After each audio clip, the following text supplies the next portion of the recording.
Olá, pessoal. Eu sou Luana Gabriel e hoje eu vou apresentar o eixo hipotálamo, hipófise adrenal do componente saúde do adulto idoso 3, ministrado pelo professor João Ney.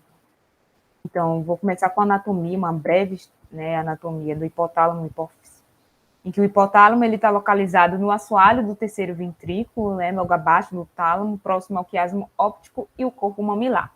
Enquanto a hipófise está localizada abaixo do hipotálamo, na célula tússica, que é uma cavidade óssea na base do cérebro, tendo duas divisões, a divisão, o lóbulo anterior, chamado de adenihipófise, e o lóbulo posterior, chamado de neurohipófise. A comunicação, o ligamento entre o hipotálamo e hipófise se dá pelo pendúculo hipofisário. Então, quase toda a secreção hipofisária ela é controlada por sinais hormonais e neurais, vindas do hipotálamo.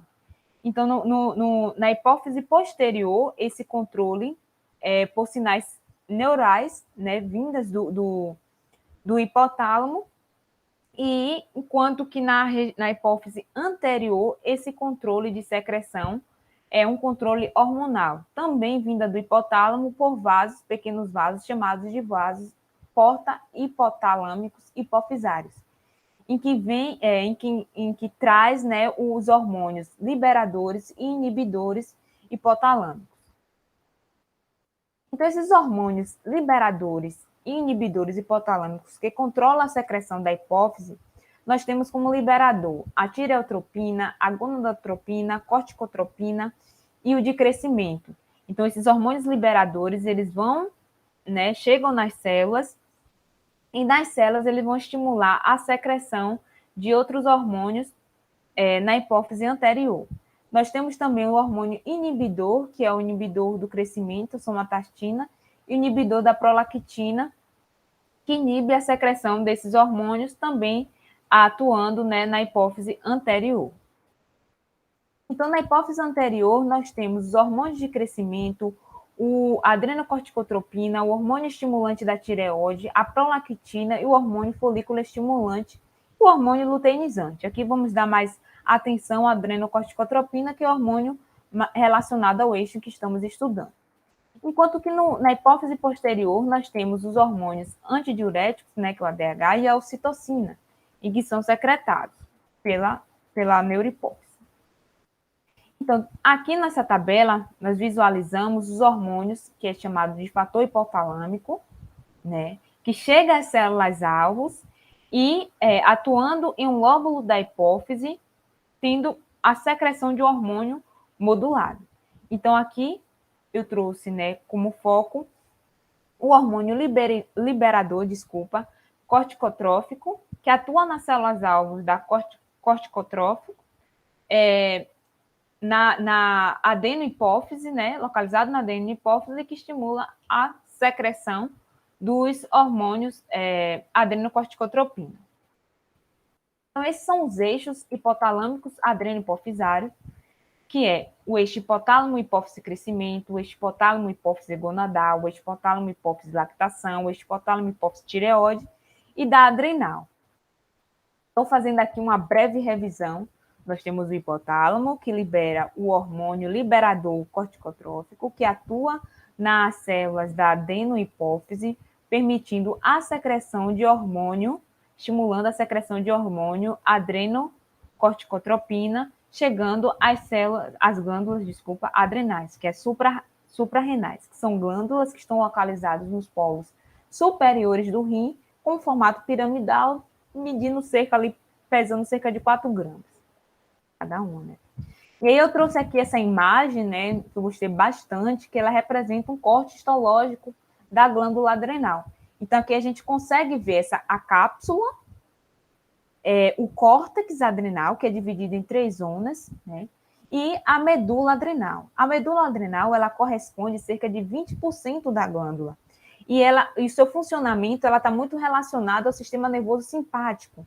Então, ela secreta hormônios que são chamados de catecolaminas, como aqui a epinefrina, a norepinefrina, a dopamina, enquanto que o córtex, ele libera hormônios chamados corticosteroides, que nós temos os glicocorticoides, o mineralcorticoides e o andrógeno. Dando mais aproximação às zonas do córtex da glândula renal, adrenal, desculpa, nós temos aqui a zona glomerular, né, que é a primeira, que é uma fina camada de células que secreta aldosterona e por conter uma enzima chamada aldosterona sintetase que permite a síntese dessa aldosterona e é controlado por angiotensina 2 e potássio. Nós temos também a zona fasciculada, que é uma camada mais larga, que secreta cortisol e corticosterona, que são glicocorticoides. Secreta também, em menor quantidade, os androgênios e estrogênios adenais. E quem está no controle da grande parte desse processo de secreção é o ACTH. Enquanto que a zona reticular, ela é uma camada mais profunda, ela secreta o DEA, que é o desidroepandrosterona, e a androstenediona.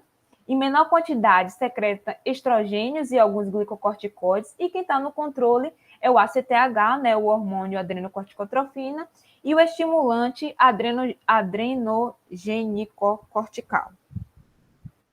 Então, eu trouxe essa imagem que representa as vias de síntese dos hormônios esteroides pelo córtex adrenal,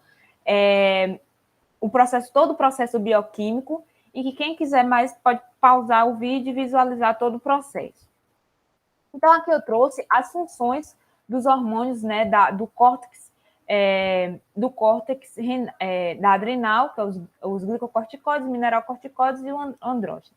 Então, vamos começar pelos glicocorticoides, que é o cortisol. Os efeitos do cortisol está relacionado ao metabolismo de carboidrato, né? Então, ele estimula a gliconeogênese, a redução da utilização da célula de glicose, eleva a concentração sanguínea de glicose, enquanto que atua também no metabolismo de proteína, redução das proteínas celulares. Ele atua também quando ele está em alta concentração, né? Ele aumenta as concentrações também plasmáticas e hepáticas de proteína, ao aumento dos aminoácidos sanguíneos, a redução do transporte de aminoácidos para células extrahepáticas e aumento do transporte de células hepáticas. Outros efeitos do cortisol estão relacionados ao metabolismo dos lipídios. Então, ele promove a mobilização de ácidos graxos, a obesidade causada por excesso de cortisol, que a gente discutiu até em uma das aulas. O cortisol também é importante na resistência ao estresse e a inflamação e resolução de inflamações. Então, nós temos aí, inclusive, né, glicocorticoides sintéticos que são responsáveis por processo anti-inflamatório. E nós temos aqui também as funções dos mineralocorticoides, principalmente aldosterona, em que nós temos efeitos renais e circulatórios de aldosterona. Então, existe um aumento da reabsorção tubular renal de sódio e secreção de potássio, um excesso desse aumento do volume do líquido extracelular e pressão arterial, mas apresenta também pequeno efeito sobre a concentração plasmática de sódio.